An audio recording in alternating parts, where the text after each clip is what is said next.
Breakfast Club, bitches. You're a donkey. Donkey of the day for Friday, August 14th goes to an Alabama man named Daniel Sims. Now, Daniel is a member of the Captain John Rayburn Camp 452 Sons of Confederate Veterans, and he was participating in a counter-protest rally held by an organization seeking to remove a Confederate monument from the Marshall County Courthouse. The rally was held by Say Their Names, Alabama. Drop on the clues bombs for Say Their Names, Alabama. Now, I know people like to scream that removing the Confederate monuments is just symbolism. Guess what? I don't care. I enjoy the symbolism, okay? I grew up in South Carolina, Monk's Corner to be exact, on a dirt road, 843. What's happening? Okay, I call the Low Country, which is Charleston, in the metro, which is Columbia. I call both those areas home. Salute to the 803. And my whole life, I would say I never experienced overt racism simply because I never had a white man call me an N-word to my face. Now, I know I experienced covert racism. I just didn't know exactly what that looked like, because you never really do, because duh is covert. But the reality is I was experiencing overt racism my whole life. Why? Because the Confederate flag was flying over the State House lawn in Columbia, South Carolina. It's down now, by the way. The John C. Calhoun statue was in downtown Charleston. That's down now, by the way. That just came down like a month or so ago. And highways and buildings are named after Strom Thurmond, who was a racist segregationist. His name is still on buildings and highways. We need to change that, South Carolina, by the way. Okay, University of South Carolina, y'all need to rename the Strom Thurmond Gym, all right? The point I'm making is that overt racism is and was still all around me in South Carolina. What that does is it numbs you to your own oppression. Okay, your marginalization as a human living in places where racism and bigotry is so overt normalizes prejudice. You really get rocked to sleep. And if you sleep, you can't fight. Okay, you can't change a system that you've grown accustomed to. You can't change a system that you've become comfortable with. You just tend to accept it. And that's what they want us to do. Just accept racism as normal so we don't fight it. But those days are over. Okay, we need to learn from post-war Germany and take down all Confederate monuments and change the names of anything named after racist bigots. Same way there are no Nazi statues in Germany, there shouldn't be any Confederate racist monuments in America. So I stand with Say Their Name, Alabama, and protesting to bring those monuments down. Well, Daniel Sims doesn't feel like that. In fact, Daniel Sims wants the Confederate monuments not to be touched. Let's go to WHNT 19 for the report, please. Regardless how the next person feel, I'm not going to take my flag down. If I got anything to do with it, ain't no monument going to come down. Daniel Sims says he was adopted as a child. My whole family's white. Went to all-white school, grew up in an all-white neighborhood. My grandfather was white, and he was the main one that fought in this war here. And he's taught me everything I know. He explains how he'd feel if the statues and flag were relocated. It may make my blood boil if they just come up here and feel like they can just tear it down. I don't see me still living if they do that right there. That monument ain't hurting nobody. That monument ain't killing a soul. It ain't talking bad to nobody. It ain't even racist. Sounds to me like Daniel is the one who needs to ask some questions. What war is he talking about his grandfather fought in? Couldn't be the Civil War, could it? Because he said his grandfather taught him everything he knows. Well, the Civil War is from 1861 to 1865. No way he was around to learn anything from his grandfather. Second, if he's talking about the Civil War, there's absolutely no reason to be celebrating the losers.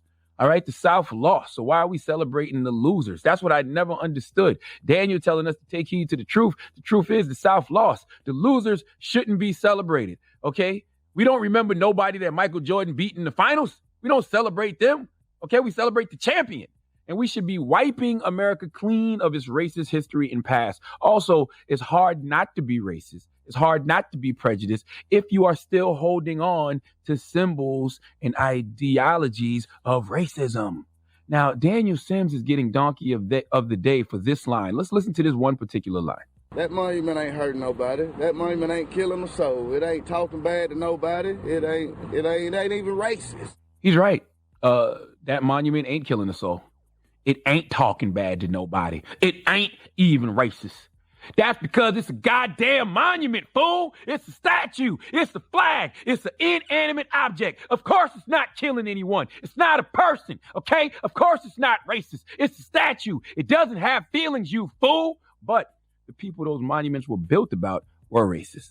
The people who waved those flags did talk bad about people. They did enslave people and kill people. What the hell is wrong with you, Daniel? Okay? The monument represents a philosophy, okay?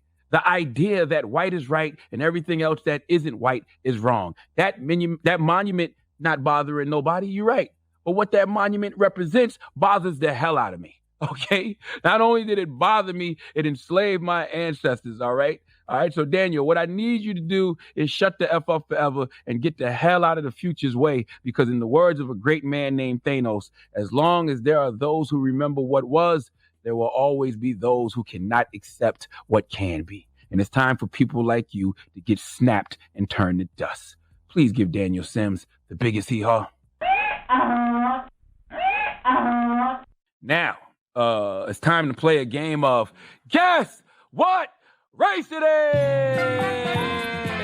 Now, if either one of you, DJ Envy or Angela Yee, are familiar with this story, you're cheating, okay? But I'm going to play it anyway. Envy, will start with you.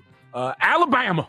A member of the Sons of Confederate Veterans doesn't want the Confederate monuments to come down. DJ Envy, guess what race it is? I have to say black. Because you know the story. Nope. Because it wouldn't Tell be me a why. story if it was a white guy. It wouldn't be a story, in my opinion. But since it's a story, I'm sure he's either a brother or Latino. Oh, you one of them smart darkies, huh, light bright? Huh? You use context clues. Huh? I did. Okay. Angela Yee, Alabama. A member of the Sons of the Confederate Veterans doesn't want the Confederate monuments to come down. Guess what race it is? I mean, I feel it's not fair because I seen this story yesterday and I thought about, I saw Clayton Bigsby trending and I knew why. So I'm going to just sit this one out. Oh, okay. See, good. I'm glad. I like you. You're not one of them old cheating colors. Okay? You could have cheated just now. Guess what, DJ Envy, even though you cheated, and Angela Yee knows the story, you're right. He's a Negro. A black man. Okay. As DJ Envy says, a black-skinned person. And I don't care what nobody says. He's got to be a paid actor. There's no way. He saw the Dave Chappelle, Clayton Bigsby skit. He saw this. Play a little bit of that. What would you say is the overall message of your books? Sir, my message is simple.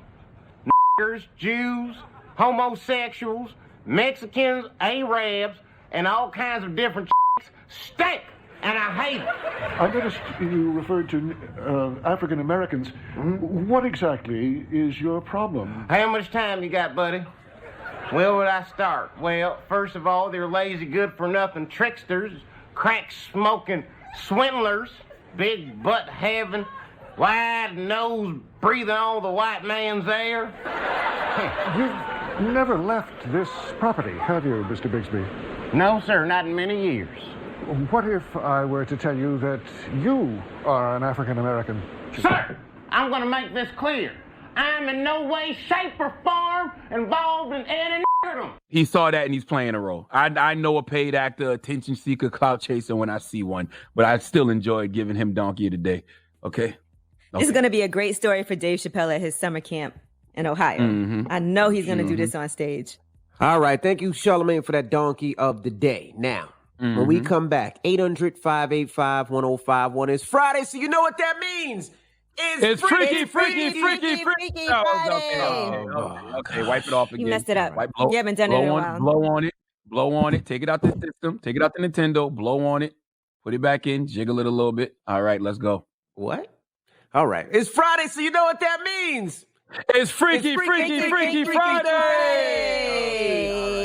All right. Okay, And today, okay. 800-585-1051, it's phone sex with the Breakfast Club, right? So this is how it works. We want you to go on Freaky the phone Phone lines. Sex Fridays in honor of WAP. That's right. 800-585-1051. You can call up right now and have phone sex with any member of the Breakfast Club, all right? Why? Doesn't matter Why who would you you are. want to do that? If you are a guy out there and you find Charlamagne sexy, you can call right I'm now married. and have phone sex with him. see my Angela ring? Yee, if you Okay, are well, Participating, individual, it's just phone sex. and you want to No, holler it's at not. Angela It's Yee, you cheating. can do that right now too, or me. It doesn't matter. That's sexual harassment. 800-585-1051. You can have phone sex with anybody from the Breakfast Club. You're giving consent for people to sexually harass you, is what you're saying. No. Call us having up right phone now. sex. You I'm agree not to participate, right?